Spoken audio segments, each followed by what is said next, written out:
Okay, so we're just looking at a video of Andy here, and this video is actually from last year, when Andy had a definite pause in his stroke at the front and the extension that was lasting too long. So we're looking here really at an extension that lowers the elbow and the catch really is delayed.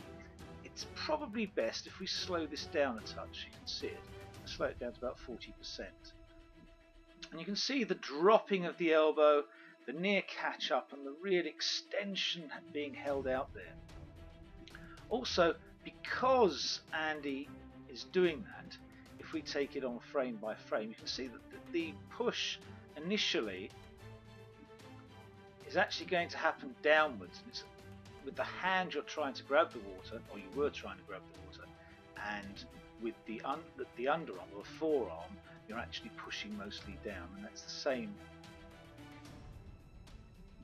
with the other side as well. You can see you're actually pointing forwards in the water with that underarm.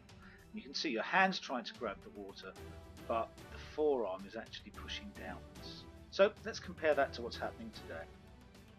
Okay, so here we're looking at Andy again. We'll play it initially, I think at 100%, and we'll see what happens, how it looks.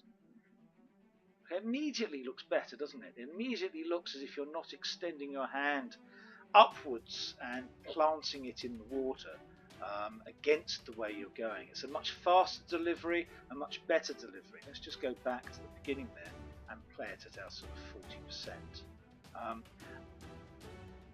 What you are doing is dropping your hand well below the surface of the water, and that does stop you catching the water very high. You really would like to extend forward from that point as opposed to do what you're doing, which is extending downwards. If we take that forward,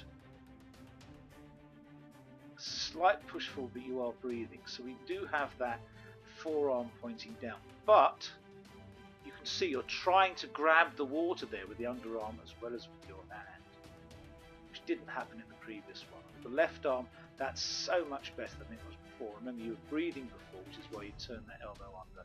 And again, you're catching the water much earlier with the forearm, although we would like to see an elbow much higher than that, and also you extending forward in the water as opposed to downward in the water. So when you're coming forward here, you'll see you're extending your arm downwards. If you extended it forward along the water surface, you could keep your elbow high, drop the forearm and hand, and get a very good catch. So there's work to be done, but this is a lot better than it was back in last year. Let's just put these two side by side so you actually get a really good impression of the difference between the two. Okay, let's just look at these two clips side by side and run them both together.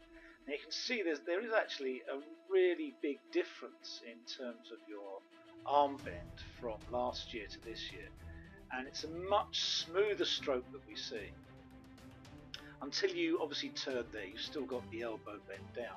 There's a little bit of work to do, and I think you're pushing the arm down a bit too far in the water instead of extending it forward. But you've come a long way in a year, and that's lovely to see.